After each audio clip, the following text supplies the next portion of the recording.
مختصر حمد و ثنا کے بعد گزشتہ جمعے میں نے آپ سے کہا تھا کہ سنی ذہن شیعت اور رافضیت سے بہت زیادہ متاثر ہے اور مہربانی الیکٹرانک میڈیا اور پرنٹ میڈیا کی ہے۔ میں سمجھتا ہوں اس وقت ہماری بہت بڑی ذمہ داری بن گئی ہے کہ دعوت کے میدان میں اترے اور اپنی ذمہ داری کو ادا کریں، ورنہ قرآن کا مطالعہ کیا جا رہا ہے رافضیت کے ذہن سے، حدیثوں کو جانچا جا رہا ہے شیعہ نظریے سے، یہاں تک کہ تاریخ کی ورق گردانی بھی اگر کی جا رہی ہے تو اسی آئیڈیالوجی کو سامنے رکھ کر۔ اب تمام مسلمانوں سے میں ایک ہی درخواست کروں گا کہ دل اور دماغ کو بہت زیادہ روشن رکھتے ہوئے میری دو بنیادی باتوں کو آپ سمجھیں، چونکہ میری پوری گفتگو کا دار و مدار یہی دو باتیں ہیں۔ پہلی بنیادی بات، اللہ رب العالمین نے نبوت اور رسالت کا جو ادارہ قائم کیا اس کا ایک ہدف ہے اور وہ ہے انذار۔ اللہ رب العالمین نے نبیوں اور رسولوں کو عام انسانوں کی طرف مبعوث کیا، عام انسانوں کی طرف بھیجا تاکہ وہ نبی اور رسول عام انسانوں کو اخروی زندگی کے لیے تیار کریں، بعد کی زندگی کے لیے تیار کریں، اللہ رب العالمین کی پکڑ سے انہیں ڈرائیں، عذاب نار سے انہیں بچانے کی حد الامکان اور آخری درجے کی کوشش کریں۔ یہی وجہ ہے کہ ہمارے نبی محمد الرسول اللہ صلی اللہ علیہ وسلم عرب کے عام قاعدے کے مطابق کوہ صفا پر چڑھے اور آپ صلی اللہ علیہ وسلم نے ایک صدا بلند کی، یا صباحا۔ عرب کا دستور تھا جب بھی اپنی قوم کو دشمن سے خبردار کرنا ہو تو وہ پہاڑی پر چڑھ کر یہی صدا بلند کرتے تھے، یا صباحا۔ تو نبی علیہ الصلاۃ والسلام نے عرب کے قدیم رواج کے مطابق یہی صدا پہاڑی پر چڑھ کر بلند کی۔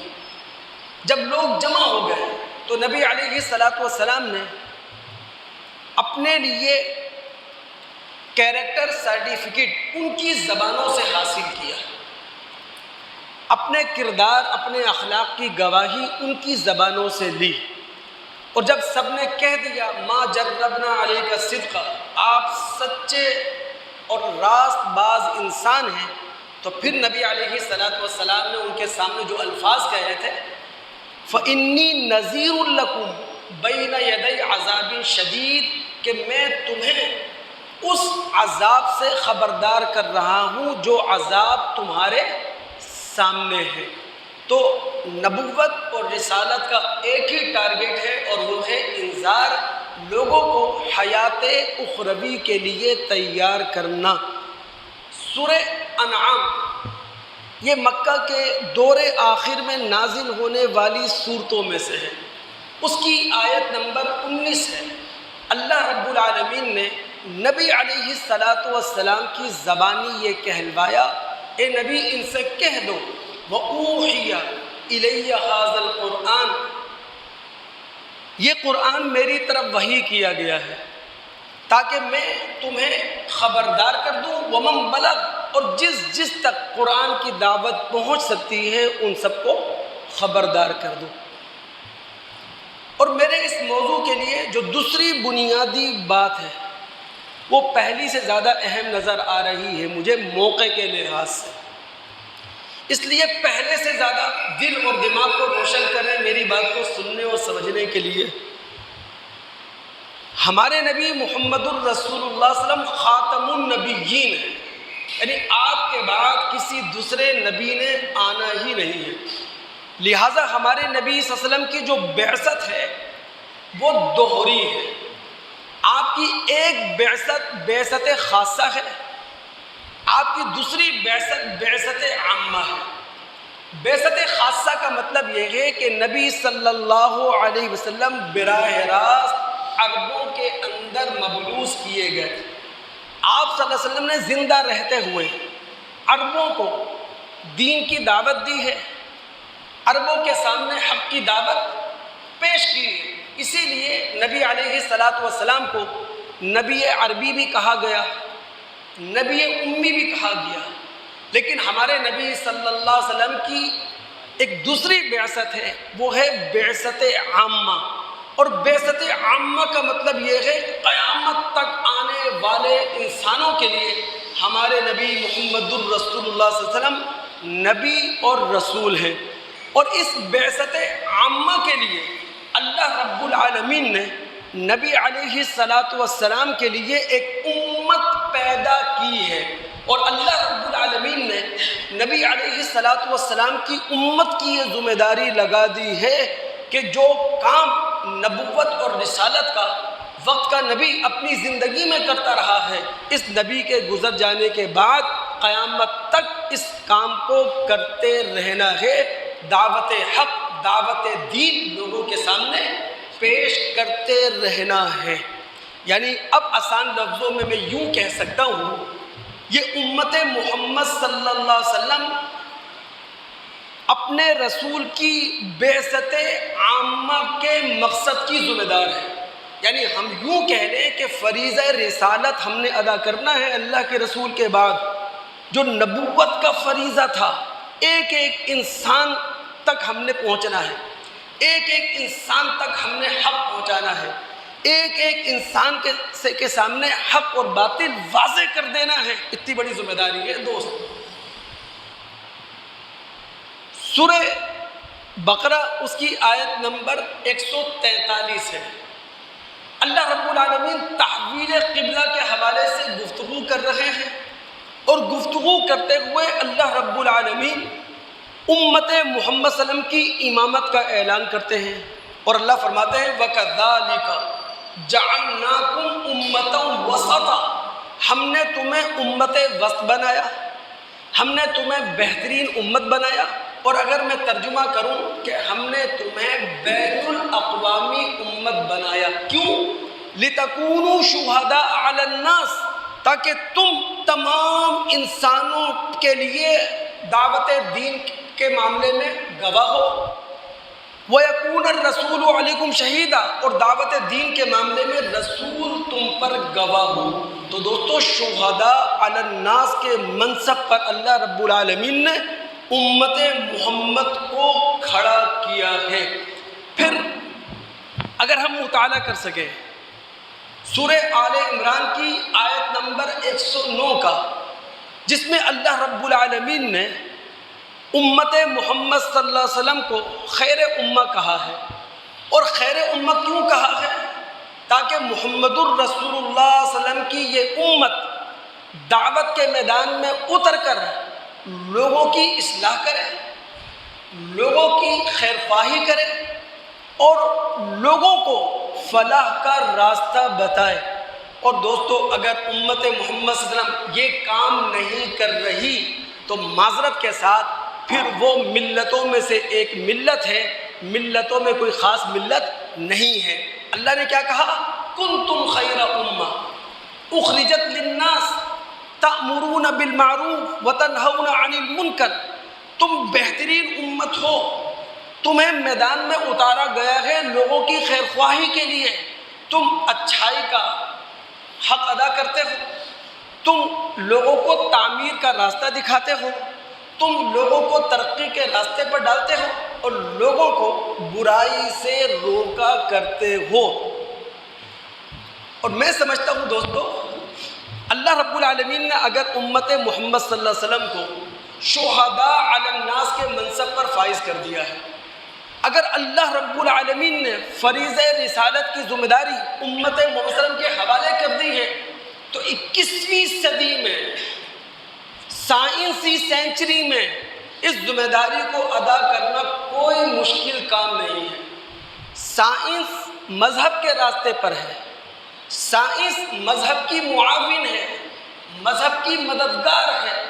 آج گھر بیٹھے ہم میڈیا کا سہارا لے کر، سوشل میڈیا کا سہارا لے کر، ٹیکنالوجی کو استعمال کرتے ہوئے دنیا کے ہر گھر کے دروازے پر دستک بھی دے سکتے ہیں، دنیا کے ہر انسان کے دل کی کھڑکی بھی کھلوا سکتے ہیں۔ کوئی مشکل کام نہیں ہے۔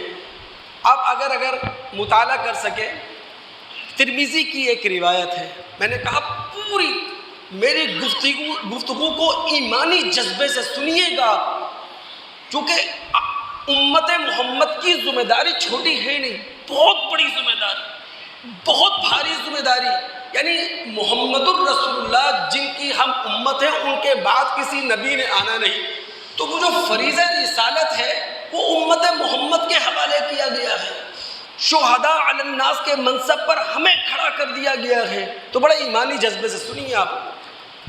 مشکات میں ایک باب ہے، باب الامر بالمعروف، وہاں ترمذی کی ایک معروف روایت ہے، حذیفہ رضی اللہ تعالیٰ عنہ اس روایت کے راوی ہیں۔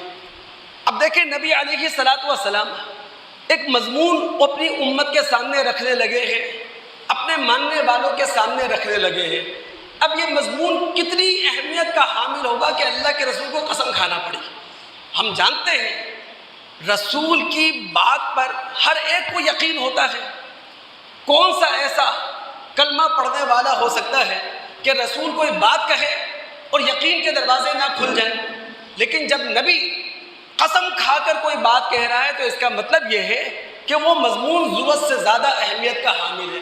اب نبی علیہ الصلوۃ والسلام نے اپنی امت کے سامنے اس مضمون کو رکھنے سے پہلے قسم کھائی اور کہا والذی نفسی بیدہ، اس ذات کی قسم جس کے قبضے میں محمد الرسول اللہ صلی اللہ علیہ وسلم کی جان ہے، لَتَأْمُرُنَّ بِالْمَعْرُوفِ وَلَتَنْهَوُنَّ عَنِ الْمُنْكَرِ، جو لوگ عربیت سے واقف ہیں، جو لوگ عربی گرامر سے واقف ہیں، وہ جانتے ہیں یہاں تاکید در تاکید ہے، لام یہ بھی تاکید کے لیے ہے، نون مؤکد یہ بھی تاکید کے لیے ہے۔ اللہ کے رسول فرما رہے ہیں کہ تمہیں یہ کام کرنا ہی کرنا ہے، اچھائی کا حکم دینا ہے، برائی سے روکنا ہے۔ اور اگر امت محمد صلی اللہ علیہ وسلم فریضہ رسالت کو ادا نہ کرے، فریضہ نبوت کو ادا نہ کرے، او لیوشکن اللہ، قریب ہے وہ وقت، ان یبعث علیکم عذابا من عنده، کہ اللہ رب العالمین اپنی طرف سے ایک عذاب امت پر مسلط کر دے، اور ایسا عذاب مسلط کرے ثم تدعونہ، تم خدا سے دعائیں کر رہے ہو، ولا یستجاب لکم، اور تمہارا خدا تمہاری دعائیں قبول نہ کر رہا۔ 200 کروڑ مسلمان ہیں دنیا کے اندر، آپ نہیں سمجھتے اللہ رب العالمین کے عذاب میں گرفتار ہے؟ 200 کروڑ مسلمان تقسیم کی لکیروں میں گھرے ہوئے ہیں، قومی تقسیم، صوبائی تقسیم، لسانی تقسیم، مسلک پرستی کی تقسیم، فرقہ وارانہ تقسیم، ہر تقسیم بہت گہری ہے۔ آپ کیا سمجھتے ہیں یہ مسلمان جو ٹوٹ پھوٹ کا شکار ہے، یہ مسلمان جو خلفشار کا شکار ہے، یہ مسلمان جو انتشار کا شکار ہے، یہ خدا کا عذاب نہیں ہے؟ اس سے بڑا کوئی عذاب ہو نہیں سکتا۔ اور کیوں ہے یہ عذاب؟ چونکہ امت محمد صلی اللہ علیہ وسلم اپنے آپ کو دنیا کے سامنے داعی بنا کر پیش نہیں کر رہی، حالانکہ امت محمد صلی اللہ علیہ وسلم کی اصل ذمہ داری کیا تھی کہ فریضہ رسالت کو رسول کے بعد ادا کرے، فریضہ نبوت کو رسول کے گزر جانے کے بعد ادا کرے۔ تو بعثت عامہ کے مقصد کی جو ذمہ داری ہے وہ امت محمد صلی اللہ علیہ وسلم کے کاندھوں پر ہے۔ اب دوستو دماغ حاضر رکھیے، آپ یہ ذمہ داری ظاہر ہے ایک درجے کی نہیں ہے، کسی پر دعوت دین اور دعوت حق کی ذمہ داری بڑی ہے اور کسی پر چھوٹی ہے۔ میں سمجھتا ہوں دعوت حق اور دعوت دین کی سب سے بڑی ذمہ ذمہ داری وہ علماء پر ہے، چونکہ ہمارے نبی صلی اللہ علیہ وسلم نے یہ بات کہہ دی، العلماء ورثۃ الانبیاء، انبیاء علیہم الصلاۃ والسلام کے علم کے حقیقی وارث وہ علماء کرام ہیں۔ اب دعوت دین میں یا دعوت کے مرحلے میں علماء کی ذمہ داری کو سمجھنا چاہیں ہم، سورہ توبہ کی آیت نمبر 122 ہے۔ میں نے کہا جب ہم قرآن سمجھنے لگے ہیں، حدیثیں سمجھنے لگے ہیں، تو دماغ حاضر رکھے بیٹھے ہم۔ ایک طالب علم کی حیثیت سے آپ کے سامنے کھڑا ہوں، اللہ اور اس کے رسول کی کچھ ہدایات آپ کے سامنے رکھنے کی کوشش کر رہا ہوں۔ اب علماء کرام کی ذمہ داری دعوت کے میدان میں کیا ہے؟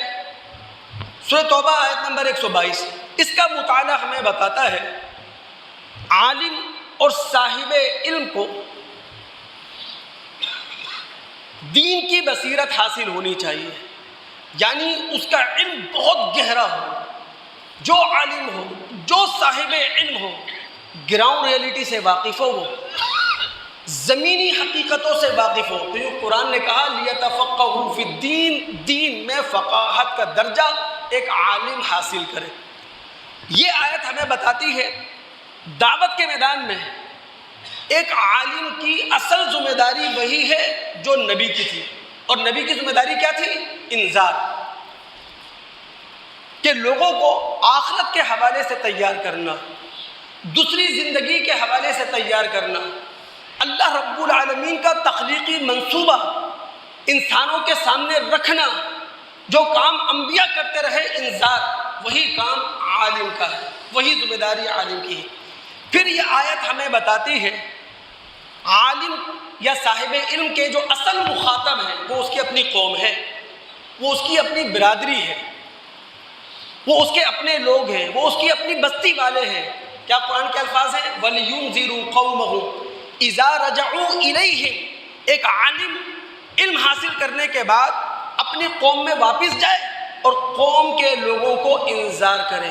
اور آخری بات، جو بھی عالم ہو، جو بھی صاحب علم ہو، اس کی دعوت کا ایک ہی ہدف ہے، اللہ پروردگار کے معاملے میں عام لوگ متنبع رہے۔ اسی لیے دوستو،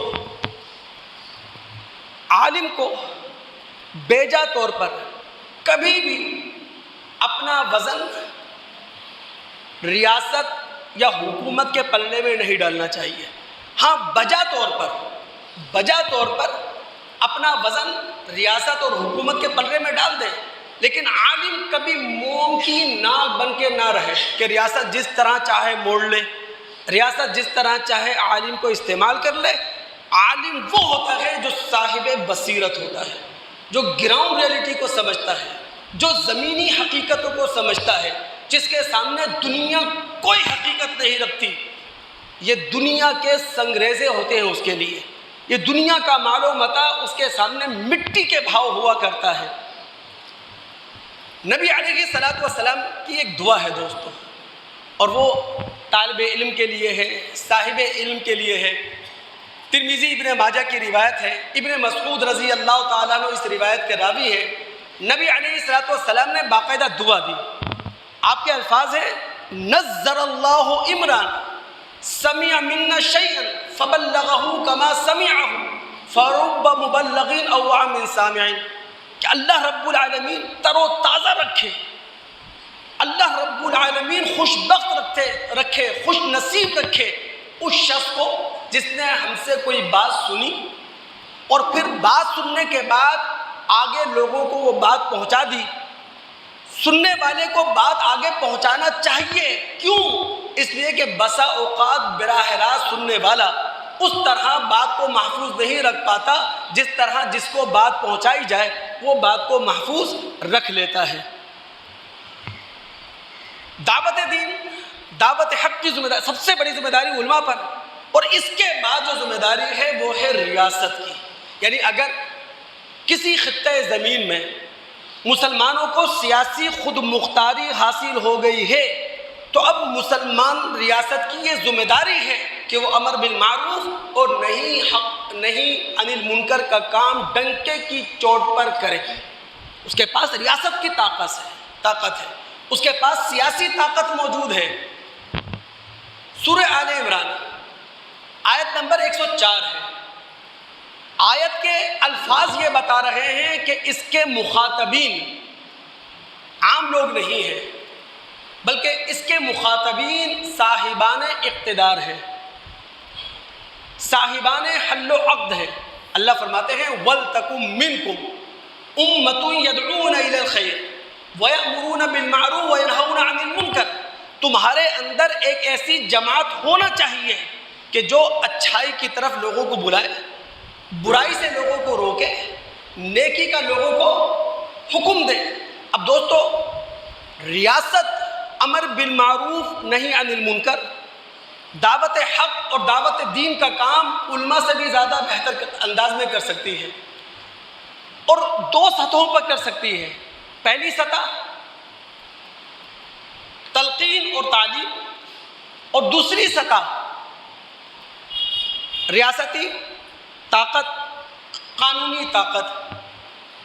اگر اسلامی ریاست دعوت حق اور دعوت دین کا کام کرے تبلیغ، تعلیم اور تلقین کے پہلو سے، تو اس کے لیے یہ منبر و محراب ہے، درس و تدریس ہے۔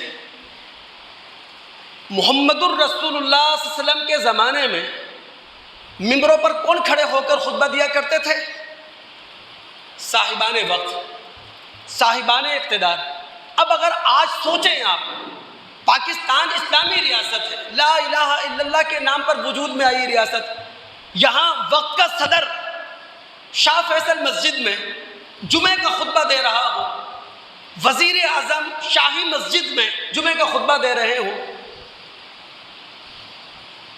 صوبوں کے وزرائے اعلیٰ، صوبوں کے گورنر، وفاقی کیبنٹ، صوبائی کیبنٹ کے وزراء اگر یہ ممبروں پر کھڑے ہو کر جمعے کے خطبے دے رہے ہیں، وہ کتنی بڑی معاشرے کے اندر تبدیلی آئے۔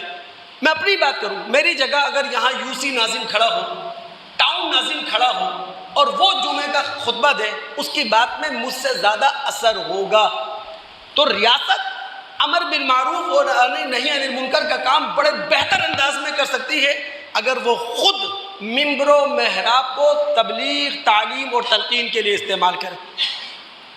اور ریاست اپنی ریاستی طاقت کا استعمال کر کے، اپنی قانونی طاقت کا استعمال کر کے امر بالمعروف اور نہی عن المنکر کا بہترین کام کر سکتی ہے۔ یہ جو تھانہ کچہری ہے دوست، ہمارے ہاں تو مسئلہ یہ ہے، ہر چیز بد اخلاقی کی نظر ہو گئی ہے، ہر چیز کرپشن کی نظر ہو گئی ہے، ورنہ یہ پولیس کا محکمہ یہ امر بالمعروف کے لیے ہے، یہ نہی عن المنکر کے لیے ہے، یہ برائیوں کو لگام دینے کے لیے ہے، یہ اچھائیوں کو پروموٹ کرنے کے لیے ہے پولیس کا محکمہ۔ لیکن ہمارے ہاں ہر چیز کرپشن کی نظر ہو گئی ہے، بد اخلاقی کی نظر ہو گئی ہے۔ اس وقت تک معاشرے میں تبدیلی نہیں آئے گی جب تک ہم اپنے آپ کو صاحبان بصیرت نہیں بنائیں گے۔ ابھی صرف ہم آنکھوں سے دیکھنے والے لوگ ہیں، معذرت کے ساتھ ہم نے اس عقل کی آنکھ سے، دل کی آنکھ سے دیکھنا شروع نہیں کیا۔ جس دن پاکستان کے 25 کروڑ 26 کروڑ لوگوں نے دل کی آنکھ سے، عقل کی آنکھ سے دیکھنا شروع کر دیا اور اپنے آپ کو صاحب بصیرت بنا لیا، معاشرے میں بہت بڑی تبدیلی آ جائے گی۔ سورہ حج اس کی آیت نمبر 41 ہے۔ میں صرف توجہ دلا رہا ہوں کہ علماء کے بعد یہ ذمہ داری ریاست کی ہے۔ رب العالمین نے کہا تھا، دیکھیں سورہ حج مدنی سورت ہے، الذین ان مکناہم فی الارض اقاموا الصلاۃ وآتوا الزکاۃ وامروا بالمعروف ونہوا عن المنکر۔ یہ صاحبان ایمان لوگ ہیں، یا یہ اہل ایمان لوگ ہیں، یہ وہ لوگ ہیں اگر ہم انہیں زمین پر اقتدار دے دیں تو یہ نماز قائم کریں گے، یہ زکوٰۃ دیں گے، یہ اچھائی کو پروموٹ کریں گے، اور برائی کے راستے میں کھڑے ہو جائیں گے، بیریئر لگا دیں گے۔ یہ اللہ رب العالمین نے ہم سے کہا تھا۔ لیکن مسئلہ یہ ہے، ریاست صرف اپنی سیاسی بقا کے لیے، حکومت صرف اپنے ووٹ بینک کو بچانے کے لیے ہر باطل کے ساتھ کھڑی ہو جائے، ہر جھوٹ کے ساتھ کھڑی ہو جائے، ہر دین کی غلط تعبیر اور تشریح کے ساتھ کھڑی ہو جائے، اور صرف کھڑی نہ ہو بلکہ اس کی ترویج کرے، اس کو ترقی دے، اس کو پھیلانے کی کوشش کرے، تو اب ظاہر ہے پھر ملک کے اندر مذہبی افراتفری ہی پھیلنی ہے، جس طرح کے پاکستانی معاشرے کے اندر مذہب نہ قلبی سکون کا نام رہا، نہ مذہب دلی سکون کا نام رہا، نہ مذہب باہر کی دنیا میں امن کا نام رہا، بلکہ مذہب صرف افراتفری رہ گئی ہے دوست، دھینگا مشتی رہ گئی ہے، لڑائی جھگڑا رہ گئی ہے، تصادم رہ گئی ہے، زیادہ مناظرہ بازی رہ گئی ہے، آؤ بحث کر لو، آؤ لڑ لو، آؤ تمہیں چیلنج کرتے ہیں۔ یہ کوئی مذہب ہے؟ یہ خدا کی طرف سے آیا ہے، آپ نے کیا تماشا اس کو بنا دیا ہے؟ اللہ ہی رحم فرمائے ہم سب پر۔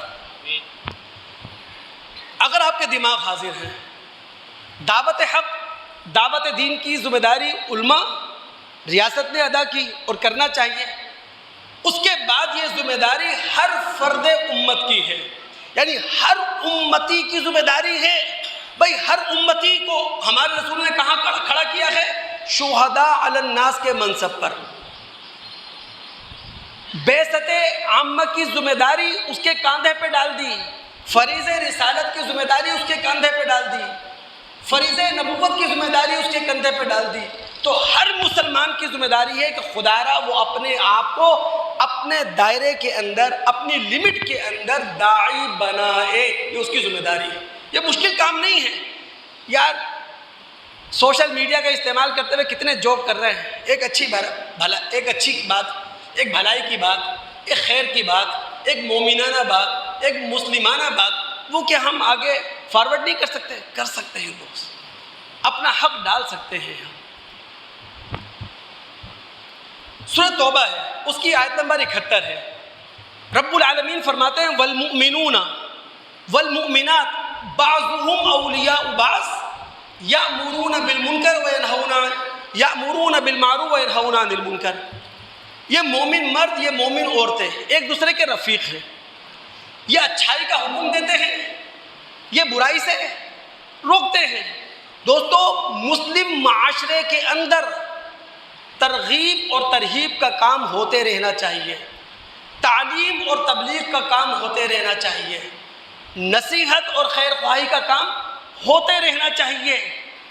ایک مسلمان چاہے عامی ہو، چاہے عارف ہو، چاہے بستی میں رہتا ہو، چاہے جنگل میں رہتا ہو، چاہے مسلمانوں کے درمیان رہتا ہو، چاہے غیر مسلموں کے درمیان رہتا ہو، دعوت حق اس کو پیش کرنا چاہیے، دعوت دین اسے پیش کرنا چاہیے۔ بلکہ اس سے آگے جا کر میں کہوں گا کہ دعوت حق اور دعوت دین ایک باپ کو بیٹے کے سامنے پیش کرنا چاہیے، ایک بیٹے کو باپ کے سامنے پیش کرنا چاہیے، ایک بیوی کو شوہر کے سامنے، شوہر کو بیوی کے سامنے، بھائی کو بہن کے سامنے، بہن کو بھائی کے سامنے، دوست کو دوست کے سامنے، پڑوسی کو پڑوسی کے سامنے دعوت حق پیش کرنا چاہیے۔ یہ ہماری ذمہ داری ہے۔ سورہ تحریم آیت نمبر 6 ہے نا، اس کا تعلق بھی دعوت حق اور دعوت دین سے ہے۔ ہم پڑھتے ہیں وہ آیت، یا ایھا الذین آمنوا قوا انفسکم واہلیکم نارا۔ اللہ فرماتے ہیں وہ لوگوں جو ایمان لے کر آئے ہو، جو ایمان کا دعویٰ کرتے ہو، اپنے آپ کو اور اپنے گھر والوں کو جہنم کی آگ سے بچاؤ۔ اب یہ جو ماں باپ کی ذمہ داری ہے کہ اپنے آپ کو، اپنے بیوی بچوں کو جہنم کی آگ سے بچاؤ، یہ دعوت حق ہے، یہ دعوت دین ہے۔ یعنی ماں باپ یہ دونوں داعی ہوا کرتے ہیں۔ اسی لیے تو اللہ رب العالمین اللہ کے رسول فرماتے ہیں الا کلکم راع وکلکم مسئول عن رعیتہ، لوگوں خبردار رہو، تم سب ذمہ دار ہو اور تم سب سے اس کی ذمہ داری کے بارے میں پوچھا جائے گا۔ دوستو اگر آپ لوگوں کے دماغ حاضر ہیں، ہم جتنے بھی مسلمان یہاں بیٹھے ہیں، ہم سب کا ایک دائرہ عمل اور دائرہ اختیار ہے۔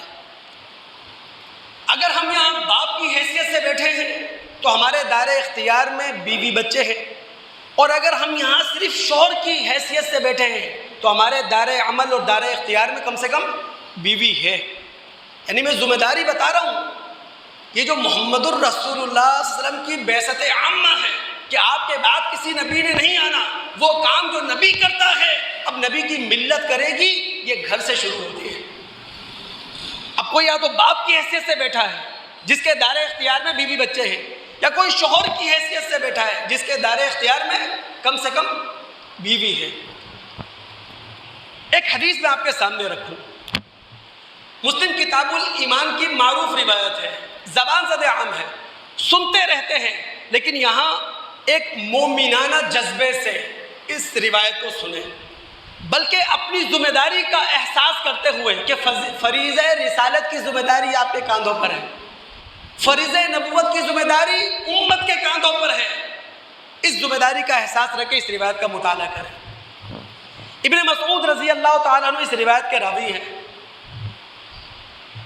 نبی صلی اللہ علیہ وسلم نے فرمایا، اللہ رب العالمین کی سنت، اللہ رب العالمین کا قاعدہ یہ ہے، جب بھی اللہ رب العالمین نے کوئی نبی بھیجا تو اس کی امت کے اندر کچھ ایسے لوگ پیدا کیے، حواریون و اصحابون، جو مخلص تھے اس کے ساتھ، یاخذون بسنتہ و یقتدون بامرہ، جو اپنے نبی سے اس کے احکامات لیا کرتے تھے اور احکامات لینے کے بعد اس پر عمل کرتے تھے۔ پھر کیا ہوتا تھا؟ ثم انہا تخلف من بعدہم خلوف، جب نبی کے وہ صحابہ گزر جاتے تھے، نبی کے وہ شاگرد گزر جاتے تھے جو نبی کی دعوت کے ساتھ مخلص تھے، تو پھر ایسے ناخلف لوگ نبی کے علم کے وارث بن جاتے تھے، یقولون ما لا یفعلون وَيَفْعَلُونَ مَا لَا يُؤْمَرُونَ، جو کہتے تھے اس پر عمل نہیں کرتے تھے، اور جو کرتے تھے اس کا حکم نہیں دیا گیا تھا۔ ہمارے نبی صلی اللہ علیہ وسلم نے اپنی ملت کو خبردار کیا کہ جب میری ملت پر ایسا دور آ جائے، میری امت پر ایسا زمانہ آ جائے کہ علم کی میراث نہ اہلوں کے پاس ہو، نہ خلف لوگوں کے پاس ہو، بدعمال لوگوں کے پاس ہو، تو تین ہی کیٹیگری میں مسلمان پائے جائیں گے۔ بس مومن جو ملیں گے اس معاشرے میں وہ تین کیٹیگری میں ہیں۔ نمبر ایک، فمن جاہدہم بیدہ فہو مومن، اس موقع پر جب علم رخصت ہو چکا ہو، جب عمل مٹ چکا ہو، جب محمد الرسول صلی اللہ علیہ وسلم کی علمی میراث پس پش ڈال دی گئی ہو، اس زمانے میں جو لوگ اپنے ہاتھ سے جہاد کریں گے وہ مومن ہوں گے۔ لیکن یاد رکھیے، ہاتھ سے جہاد، ہاتھ سے برائی کو صرف وہی روک سکتا ہے جس کے پاس قانون کی طاقت ہو، اس سے باہر جا کے کوئی نہیں کرے گا۔ مثال کے طور پر ریاست کے پاس قانون کی طاقت ہے، وہ اپنی قانونی طاقت کا استعمال کر کے شراب خانے بند کروا سکتی ہے نا۔ ریاست اپنے قانون کا ہتھیار استعمال کر کے جوئے کے اڈے بند کروا سکتی ہے، عیاشی کے اڈے بند کروا سکتی ہے، یہ چرس، افین اور جتنا بھی پاؤڈر بک رہا ہے اس کو ختم کروا سکتی ہے، یہ چوریاں ختم ہو سکتی ہیں، یہ ڈاکے ختم ہو سکتے ہیں۔ تو ریاست اپنی قانونی طاقت کا استعمال کر کے اگر معاشرے سے برائیوں کو مٹائے تو ریاست مومن ہے۔ اسی طرح جو باپ ہوتا ہے اس کے پاس بھی ایک طاقت ہوتی ہے، ابویت کی طاقت۔ اگر وہ اپنے بیوی بچوں کے اندر برائی دیکھتا ہے تو باپ ابویت کی طاقت استعمال کر کے اس برائی کو روک سکتا ہے۔ ایک استاد اپنے شاگرد میں برائی دیکھتا ہے، خامی دیکھتا ہے، اخلاقی کمزوری دیکھتا ہے، تو استاد اپنے شاگرد کے خلاف بھی طاقت کا استعمال کر سکتا ہے۔ تو جس کے پاس قانونی طاقت ہو وہی برائی کو طاقت سے روکے گا، اس کے علاوہ کوئی نہیں۔ پھر نبی علیہ الصلوۃ والسلام نے فرمایا، جب معاشرے کے اندر برائی عام ہو تو دوسری کیٹیگری جس میں مومن پائے جاتے ہیں، فمن جاہدہم بلسانہ فہو مومن، جو زبانی طاقت کا استعمال کر کے برائی کو روکیں گے وہ مومن ہوں گے۔ اب زبانی طاقت کہاں استعمال کی جا سکتی ہے دوست؟ ممبر سے، محراب سے، مسند سے، جس کے پاس علم ہوگا، جو دین جانتا ہوگا، جو دین بیان کر سکتا ہوگا۔ تو جو شخص برائی کو روکنے کے لیے زبانی طاقت استعمال کرے وہ مومن ہے۔ اور پھر تیسری کیٹیگری نبی علیہ الصلوۃ والسلام نے فرمایا، وَمَنْ جَاهَدَهُمْ بِقَلْبِهِ فَهُوَ مُؤْمِنٌ، اس موقع پر جب معاشرے میں برائیاں عام ہو اور ایک شخص نہ اپنی طاقت سے برائی کو روک سکتا ہے، نہ اپنی زبان سے برائی کو روک سکتا ہے، تو کم سے کم اپنے دل کے اندر برائی کو برا جانے۔ یاد رکھیے، جو معاشرہ گناہ کا احساس رکھتا ہے وہ زندہ معاشرہ ہے، وہ معاشرہ مردہ ہے جو گناہ کا احساس نہیں رکھتا۔ تو جس معاشرے کے لوگوں میں کم سے کم برائی کا احساس تو ہے، وہ برے کو برا تو جانتے ہیں، وہ خامی کو خامی محسوس کرتے ہیں۔ اللہ کے رسول نے کہا ایسے لوگ بھی مومن ہیں جو برائی کو اپنے دل میں برا جانے، لیکن ان 3 کیٹیگریوں سے باہر ایسے موقع پر ایمان نہیں پایا جاتا۔ اب غور کر لیں دوست، معاشرہ کن حالات کا شکار ہے؟ معاشرے میں برائیاں عام ہیں، معاشرے کے اندر بدعت عام ہے، معاشرے کے اندر شرک عام ہے، معاشرے کے اندر بد اخلاقی عام ہے، معاشرے کے اندر بددیانتی عام ہے۔ اب غور کر لیں، جان لیں، پہچان لیں، آیا کہ ان 3 کیٹیگریوں میں ہمارا نام آتا ہے کہ جہاں ہمارے پاس موقع ہے کہ برائی کو طاقت سے روک سکے ہم روک رہے ہیں، برائی کو زبان سے روک سکے ہم روک رہے ہیں، یا اگر طاقت سے نہ روک سکے، زبان سے نہ روک سکے، تو کم سے کم برائی کو برا جانتے ہیں۔ اگر ان 3 کیٹیگریوں میں ہم ہیں تو اللہ کا شکر ادا کریں، اور اگر ان 3 کیٹیگریوں میں ہمارا شمار نہیں ہے تو خدا را پھر فکر کرنے کی ضرورت ہے۔ لیکن دوستو، داعی بننے کے لیے کچھ شرائط ہیں، دماغ حاضر رکھیے گا اگر میں آپ کو بات سمجھا سکوں۔ داعی بننے کے لیے چند شرائط۔ نمبر 1، جس حق کے ہم شاہد بن کر کھڑے ہو رہے ہیں، سب سے پہلے صدق دل سے خود اس پر ایمان لے کر آئیں۔ دوسری شرط، جب ہم نے دل سے گواہی دے دی ایک چیز کے حق ہونے کی، اب زبان سے اس کی گواہی دیں۔ تیسری شرط، جس چیز کے حق ہونے کی گواہی ہم نے دل سے دی، زبان سے دی، اب عمل سے بھی گواہی دیں۔ یعنی ایک داعی انفرادی زندگی میں نمازی ہو، روزے دار ہو، زکوٰۃ دینے والا ہو، پیسے والا ہے تو حج بھی کرے، امانت دار ہو، دیانت دار ہو، پاک باز ہو، باسیرت ہو، باکردار ہو، اور اجتماعی حیثیت میں داعی کو اپنی معاشرت پر نظر رکھنی چاہیے، اپنی معیشت پر نظر رکھنی چاہیے، اپنی سیاست پر نظر رکھنا چاہیے۔ یعنی اس کی معاشرت، اس کی معیشت، اس کی سیاست کا نظم و نسق قرآن و سنت کے مطابق ہونا چاہیے۔ چوتھی شرط داعی ہونے کے لیے، بھائی جس چیز کی شہادت ہم دے رہے ہیں، جس چیز کی گواہی ہم دے رہے ہیں، وہ قومی عصبیت اور گروہی عصبیت سے بالا تر ہو۔ اور آخری شرط داعی ہونے کے لیے کہ اگر کبھی ایسا موقع آ گیا حق کی شہادت دینے کے لیے، جان کی بازی کھیلنا پڑی تو جان کی بازی کھیل جائیں گے انشاءاللہ۔ بس 5 منٹ مجھے دیجیے گا، اب جو بات میں آپ سے کرنے لگا وہ سب سے اہم ہے۔ پورے جمعے کا خلاصہ کیا ہے کہ ہمارے نبی محمد صلی اللہ علیہ وسلم آخری نبی ہیں، آپ کے بعد کسی نبی نے نہیں آنا۔ اب فریضہ رسالت، فریضہ نبوت کی ذمہ داری امت کے کاندھوں پر۔ سمجھ میں آ گئی بات؟ یہ خلاصہ ہے، لب لباب ہے۔ یعنی ہم جتنے مسلمان ہیں، چاہے یہاں بیٹھے ہیں یا نہیں بیٹھے، پوری امت مسلمہ 200 کروڑ مسلمان محمد الرسول صلی اللہ علیہ وسلم کی ختم نبوت کے بعد اللہ کے رسول کی بعثت عامہ کے مقصد کی ذمہ دار ہے۔ آگئی بات؟ اب یہ ہم ذمہ داری ادا کیسے کریں؟ بھئی اس کی کچھ حکمتیں ہونا چاہیے نا، اس کا کوئی طریقہ کار ہونا چاہیے۔ دماغ حاضر رکھیے گا دوستو، ہم مسلمان ہیں، جب بھی داعی کی حیثیت سے ہم میدان میں اترے تو ہمارا پہلا فرض ہے دعوت پیش کریں، حکمت، موعظت اور مجادلہ احسن کے فریم میں۔ جب بھی ہم دعوت پیش کریں گے، کسی کو بھی پیش کریں، چاہے وہ مسلمان ہے، چاہے غیر مسلم ہے، چاہے وہ ہمارا بریلوی بھائی ہے، چاہے وہ ہمارا دیوبندی بھائی ہے، یا وہ سنی سے ہٹ کر شیعہ ہے، کوئی بھی ہو، جس کے سامنے بھی ہم دعوت پیش کریں تو دعوت حکمت کے ساتھ، موعظت کے ساتھ اور مجادلہ احسن۔ اب آپ کہیں گے جناب حکمت کہتے ہیں دلیل اور برہان کو، یعنی ہم دلیل اور برہان کو علم و عقل کی روشنی میں پیش کریں گے۔ موعظت جس کے سامنے بھی دعوت پیش کریں گے خیر خواہی کے جذبے سے پیش کریں گے، درد مندانہ انداز میں پیش کریں گے.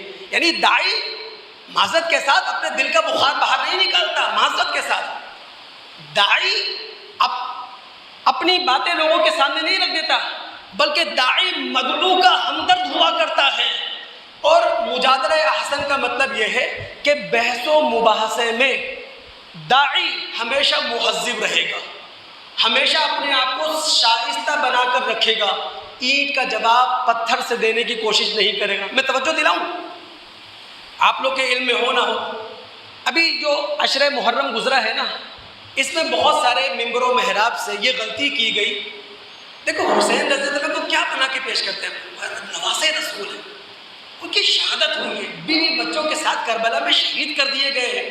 اب بعض ممبروں سے کیا ہوا کہ حسین رضی اللہ تعالیٰ عنہ کی شہادت کو دیگر شہدائے اسلام سے کمپیئر کر کے پیش کیا گیا، یعنی حسین رضی اللہ تعالیٰ عنہ کی شہادت کو گھٹا کر پیش کرنے کی کوشش کی. تو دوستو یہ دعوت نہیں ہے، یہ تو دعوت کے راستے میں رکاوٹ کھڑی کر دی آپ نے. یہ انداز تھوڑی ہے دعوت دینے کا. یہی معاملہ ہم مسلمان غیر مسلموں کے ساتھ کرتے ہیں. ہم اپنے نبی کی فضیلت بیان کریں گے موسیٰ اور عیسیٰ کے مقابلے میں کمپیئر کرتے ہوئے. بھائی جب آپ اپنے نبی کی فضیلت موسیٰ اور عیسیٰ کے مقابلے میں کمپیئر کرتے ہوئے پیش کرو گے تو اپنی دعوت کو زد پہنچاؤ گے، نقصان پہنچاؤ گے.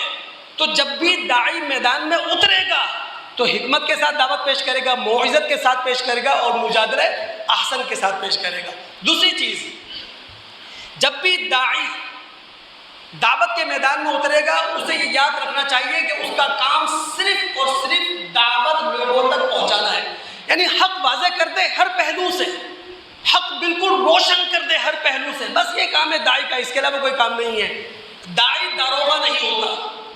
داعی اپنے مخاطبین کے درمیان جنت اور جہنم بانٹنے والا نہیں ہوتا. معذرت کے ساتھ آ جائیے بولا، یہ داعی کا کام تھوڑی ہے. داعی کا کام ہے صرف دعوت علم و عقل کی روشنی میں پیش کر دے.